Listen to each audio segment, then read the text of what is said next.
नमस्कार दोस्तों, आपका स्वागत है हमारे इस नए वीडियो में। मन चंगा तो कठोर में गंगा, ये कहानी एक ऐसे लड़के निखिलेश की है जिसे डांस का जुनून था और डांस के जरिए दुनिया को जीत लेना चाहता था। ये उसका जुनून था, लेकिन दिल में कहीं बैठी एक आरज़ू भी थी जो अक्सर उसे उसके प्यार के बारे में कहा करती थी। उसकी इच्छा थी कि उसकी जीवन संगीन एक गायिका हो, भले वो गायन में स्नातक ना हो, न ही उसका पेशा गायन हो, लेकिन वो इसके लिए गुनगुना सके, इसके लिए चार शब्द ही हो पर गा सके। वो अक्सर ही भीड़ में उस आवाज़ को तलाशता था। न जाने उसके दिल को कौन सी उन आवाज़ का इंतजार था जो उसे इतने दिनों में कभी नहीं मिली थी। वो डांस के साथ साथ अपनी पढ़ाई में बहुत अच्छा था, इसलिए शहर के अच्छे कॉलेज में पढ़ रहा था। इसके पिताजी को इसका डांस बिल्कुल पसंद नहीं था, क्योंकि निखिलेश के डांस के कारण वो पिता का बिजनेस में सहयोग नहीं कर पाता था। निखिलेश डांस में इतना ज़्यादा घुस चुका था कि उसकी ख्याति भी शहर में एक अच्छे डांसर के रूप में होने लगी थी। कॉलेज में अक्सर उसे गुनगुनाने की आवाज़ सुनाई देती थी जो उसके मन को विचलित कर देती थी। शायद यही वो आवाज़ थी जिसे वो ढूंढ रहा था। जब भी वो आवाज़ को सुनता, उसके पीछा करता, लेकिन उसे कभी वो लड़की नहीं मिलती जिसके वो आवाज़ थी। कई दिन बीत गए, उसे बिना देखे ही आवाज़ से प्यार होने लगा। इसने अपने दिल में आवाज़ के अनुरूप एक तस्वीर बना ली थी और अपने सपनों में उस तस्वीर को मोहब्बत करने लगा। एक दिन उसे फिर से वही आवाज़ सुनाई दी। उसने भागकर देखा तो कॉलेज के बगीचे में दो लड़कियां बैठी थी। उसे आज भी वो लड़कियां दिखी गई। इसके आवाज़ उसके दिल दिमाग में छा गई थी। वो दोनों बहनें थी जो हमेशा साथ रहती थी। उनमें एक का नाम आभा और दूसरी का नाम प्रतिभा था। आभा स्वभाव में शांत थी, अक्सर ही अपनी बहन के पीछे चुप से खड़ी रहती थी। उसकी मुस्कान बहुत अच्छी थी, वो दिल की जितनी साफ थी, उसके चेहरे पर भी वही निर्मल भाव थे, लेकिन वो दिखने में बहुत साधारण सी थी। इसके विपरीत प्रतिभा आज के ज़माने की मॉडर्न लड़की थी। वो बहुत बिंदास रहती थी, फैशनेबल कपड़े पहनती थी और घूमती फिरती एक जिंदा दिल खुश मिजाज लड़की थी। जब निखिलेश ने प्रतिभा को देखा तो उसकी आंखों थम गई। उस नशीली आवाज़ के पीछे ये सुंदर चेहरा देख निखिलेश छन्न सा रह गया और अपना सब कुछ उस पर लूटा बैठा। हर वक्त वो इसी कोशिश में रहता था कैसे भी प्रतिभा से उसकी बात हो।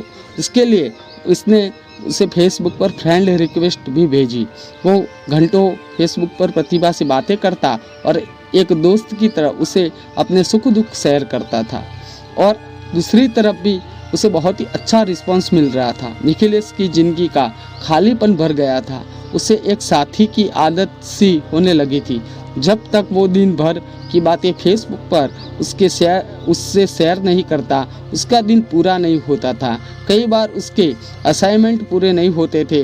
जब वो ये बात अपने दोस्तों को फेसबुक पर कहता, दूसरे दिन उसके नाम से कंप्लीट असाइनमेंट क्लास में जमा हो जाता था। इसके अलावा जब भी निखिलेश को पैसे की ज़रूरत होती थी, अपने फ्रेंड अपनी स्कॉलरशिप से पैसे उसके अकाउंट में ट्रांसफ़र कर देती। ऐसी कई बातें जो उसके कहते ही उसके दोस्त पूरा कर देती थी। निखिलेश को ये एहसास हो गया था कि वो जितना प्रतिभा को पसंद करता है, उतना ही प्रतिभा उसे यह भी यकीन हो गया था कि प्रतिभा जितनी मॉडर्न रहती है, वास्तव में उतनी ही सरल और दिल की भोली है। शायद उसे एक बात निखिलेश से गलती कर रहा था, क्योंकि फेसबुक पर जिससे बातें कर रहा था वो प्रतिभा नहीं, आभा थी। जिसकी आवाज़ से, व्यवहार से, अपनेपन से निखिलेश को प्यार आ गया था, वो आभा थी। लेकिन निखिलेश का मन उस बाहरी सुंदरता की तरफ आकर्षित था, जिसका मन उतना सुंदर नहीं था जितना उसका था, जिसका चेहरा उतना सुंदर नहीं था ये सिलसिला कई दिनों तक चलता रहा। आभा और निखिलेश दोनों ही एक गलत फहमी में चलते एक दूसरे के बहुत करीब आ गए। निखिलेश के एहसासों के प्रतिभा का चेहरा और आभा की आवाज़, उसका सुंदर मन, उसके विचार में दिन प्रतिदिन गहरे होने लगे और इसी तरह उसके डांस का जुनून भी बढ़ता गया, क्योंकि आभा जो उसके लिए प्रतिभा थी वो भी निखिलेश के डांस से बहुत ही प्यार करती थी। यहाँ तक कि निखिलेश के अपनी प्यार की बातें अपने दोस्तों से कह दी थी। सब उसे हमेशा बोलते थे कि वो बहुत ही लकी है, क्योंकि उसे प्रतिभा जैसी सुंदर और मॉडर्न लड़की में जो सब गुण मिले उसे वह हमेशा चाहता था। एक दिन इससे फैसला किया कि वो प्रतिभा से जाकर अपने दिल की बात कहेगा और उसने वही किया। उस दिन वो बहुत अच्छे से रेडी हुआ और हाथों में गुलाब के फूलों का गुलदस्ता लेकर प्रतिभा से मिलने गया। प्रतिभा अपने दोस्तों के साथ बैठी थी और वहीं उसके साइड में आभा भी थी। अखिलेश ने उन दोनों की तरफ बढ़ रहा था, जिसे देखकर आभा के दिल में अजीब सी बेचैनी थी, क्योंकि वो लोग आज तक रूबरू नहीं हुए थे। पर कहीं ना कहीं उसे खुशी भी हो रही थी। जैसे ही अखिलेश उन तक पहुंचा और अपने हाथों में गुलाब लेकर घुटनों के बल पर बैठकर प्रतिभा को प्रपोज किया, ये देखकर आभा स्तब्ध रह गई और उसे सारी बातें समझ आ गई और वो चुपचाप यहाँ से चली गई। थोड़ी देर तक सब शांत रहा और एकदम से प्रतिभा जोर जोर से हंसने लगी और उसे अपने दोस्तों के साथ मिलकर निखिलेश का बहुत ही हंसी उड़ाई और कहा कि तुम क्या सोचते हो, मेरी जैसे मॉडर्न लड़की एक नचैया से शादी करेगी? मेरी पसंद तो एक पैसे वाला बिजनेसमैन है। और वो निखिलेश की बहुत ही बेइज्जती की। निखिलेश ने अपने गुस्सों को पीकर वहाँ से निकल गया। तभी उसे आभा मिली।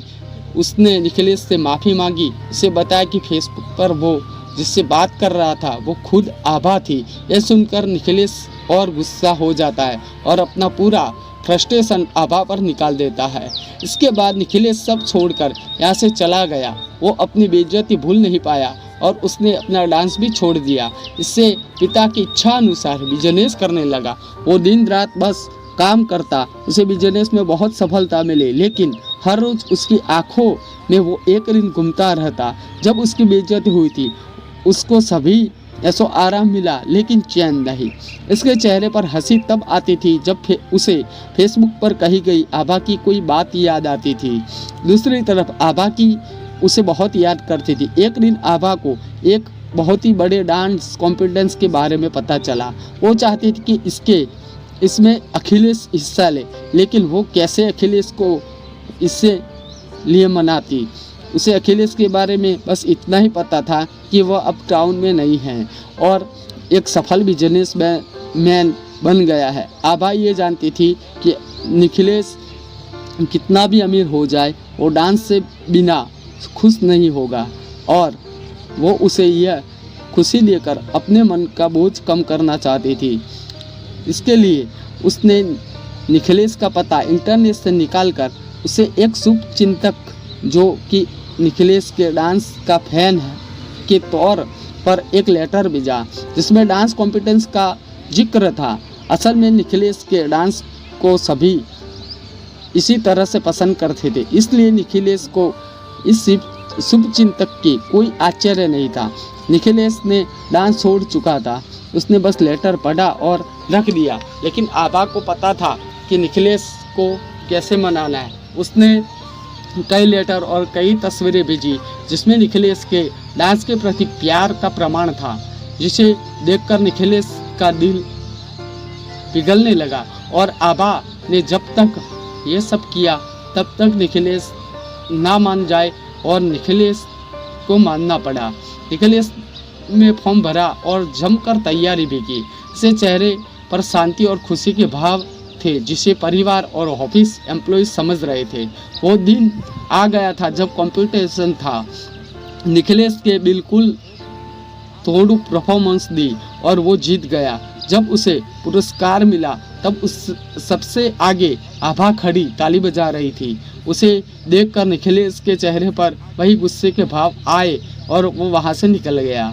जब वो घर आया तो घर में उसी शुभ चिंतक के फूल भेजकर उसका अभिवादन किया। साथ में एक लेटर भी लिखा जिसमें कि आने वाले कुछ दिनों में उसे एक सरप्राइज़ मिलेगा। निखिलेश चौंक गया। उसे बार बार उसी बात का ख्याल सताने लगा। एक दिन शाम को घर लौटता तो घर में प्रतिभा और उसके माता पिता प्रतिभा के रिश्ते के लिए आए थे। असल में आभा ने प्रतिभा को देखकर निखिलेश की शादी के लिए अपने माता पिता और प्रतिभा सभी को मना लिया था। आभा हर हाल में निखिलेश को खुश देखना चाहती थी, इसलिए पहले उसने अखिलेश को वापस डांस में से मिलवाया और फिर निखिलेश को प्रतिभा से। निखिलेश कुछ देर सभी से साथ बैठा और उसका मन नहीं लग रहा था। इसने कमरे में जाकर फ्रेश होने की इजाज़त ली और वहाँ से अंदर चला गया। अपने कमरे में बैठकर निखिलेश ने सारी बातें सोच रहा था कि वैसे उसकी आवाज़ सुनी, फिर उसकी आवाज़ आभा से हुई। वो कितना खुश था जब आभा हर परिस्थिति में उसके साथ न होती हुए भी थी। लेकिन ये बात उसे दिन खत्म हो गया जब गलतफहमी दूर हो गई। लेकिन फिर से उसी वह महसूस हुआ जब उसने उस शुभ चिंतक को लेटर को पढ़ा और उसकी बातों को माना। निखिलेश एकदम ही शुभ चिंतक वाले लेटर निकाले और उसे असाइनमेंट की कॉपी से मैच किया। उसे समझ आ गया था कि इसके पीछे कौन है। उसे सारी बातें समझ आ गई और ये भी कि वो क्या चाहता है। वो कमरे से बाहर आकर सबके बीच बैठा और उसने प्रतिभा के पिताजी का हाथ पकड़कर कहा कि मैं शादी के लिए तैयार हूँ, पर मेरी एक शर्त है। मैं प्रतिभा से नहीं, आभा से शादी करना चाहता हूँ।